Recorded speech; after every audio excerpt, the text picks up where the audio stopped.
بسم اللہ الرحمن الرحیم 26 رمضان المبارک سن ہجری 1441 عید کے دن کے آداب و مسنون اعمال اور عید کی نماز کا طریقہ۔ اللہ رب العزت نے ہمیں رمضان المبارک کی نعمت عطا فرمائی تھی۔ جب رمضان المبارک مکمل ہو رہا ہے تو اللہ کی اس توفیق پر شکر ادا کرنے کے لیے اللہ نے عید کی نماز کا نظام رکھا ہے۔ وَلِتُكَبِّرُوا اللَّهَ عَلَى مَا هَدَاكُمْ وَلَعَلَّكُمْ تَشْكُرُونَ۔ خوشی کا موقع ہو یا غم کا موقع ہو، اسلام نے یہ تعلیم دی ہے کہ ہر موقع پر اللہ کی طرف رجوع کیا جائے۔ عید کا موقع خوشی کا موقع ہے۔ ہمارے نبی نے فرمایا، اللہ نے تمہارے لیے عید الفطر اور عید الاضحیٰ کو خوشی کے دن بنائے ہیں، خوشی کے دن طے فرمائے ہیں، اور ظاہری بات ہے خوشی کے موقع پر خوشی اور فرحت کا اظہار بھی کیا جاتا ہے۔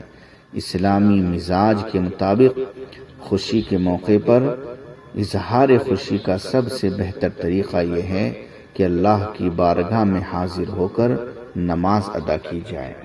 عید کے دن کے مسنون اعمال میں سے یہ ہے کہ عید کے دن صبح سویرے جلدی بیدار ہوا جائے، فجر کے بعد میں عیدگاہ جانے کے لیے جلدی کی جائے، اس کے لیے تیاری کی جائے۔ چنانچہ اس دن عید سے پہلے کوئی اور نفل نماز نہیں رکھی گئی ہے۔ عیدگاہ جانے سے پہلے جو تیاری کرنی ہے وہ اس طرح کہ پہلے مسواک کریں، مسواک کرنے کے بعد مسنون غسل سے پہلے جو وضو کیا جاتا ہے وضو کر پھر غسل کریں۔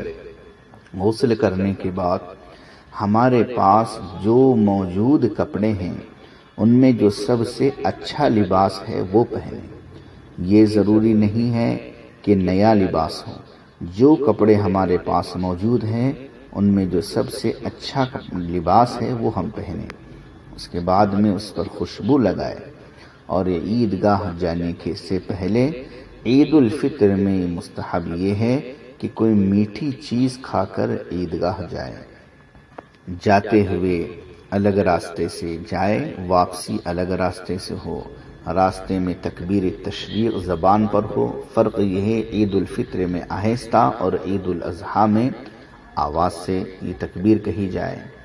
امسال لاک ڈاؤن میں نماز عید سے متعلق اس سے پہلے بھی وضاحت کی گئی کہ مسجدوں میں اور عیدگاہ میں جہاں جہاں ہمارے لیے قانونی دائرے میں رہتے ہوئے عید کی نماز پڑھنے کی گنجائش ہے، چند محدود افراد ہی کے ذریعے سے ہم وہاں پر عید کی نماز ادا کریں۔ باقی لوگ اپنے گھروں میں عید کی نماز ادا کریں۔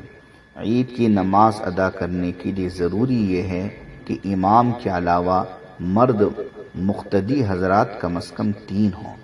عید کی نماز واجب ہے۔ امام صاحب جب عید کی نماز پڑھائیں تو وہ اس طرح نیت کرے اور مقتدی بھی نیت کرے کہ ہم عید کی واجب نماز ادا کر رہے ہیں 3 زائد تکبیروں کے ساتھ۔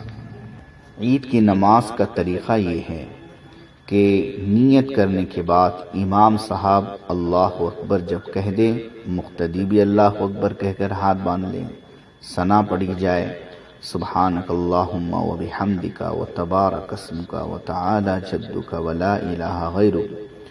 پھر امام صاحب ہاتھ اٹھا کر چھوڑ دیں، مقتدی بھی اسی طرح کرے، دوسری مرتبہ بھی اسی طرح ہاتھ اٹھا کر چھوڑ دیں، تیسری مرتبہ میں ہاتھ اٹھانے کے بعد پھر جب ہاتھ چھوڑے تو پھر ہم ہاتھ باندھ لیں۔ ہاتھ باندھ لینے کے بعد میں قرات کی جائیں گی، قرات کے بعد میں رکوع کیا جائے گا، 2 سجدے کیے جائیں گے۔ دوسری رکعت کے لیے جب کھڑے ہوں گے تو دوسری رکعت یعنی بعد والی رکعت میں اب یہ زائد تکبیریں بعد میں ہوں گی، اس لیے اب دوسری رکعت میں کھڑے ہونے کے بعد سب سے پہلے قرات کی جائے گی۔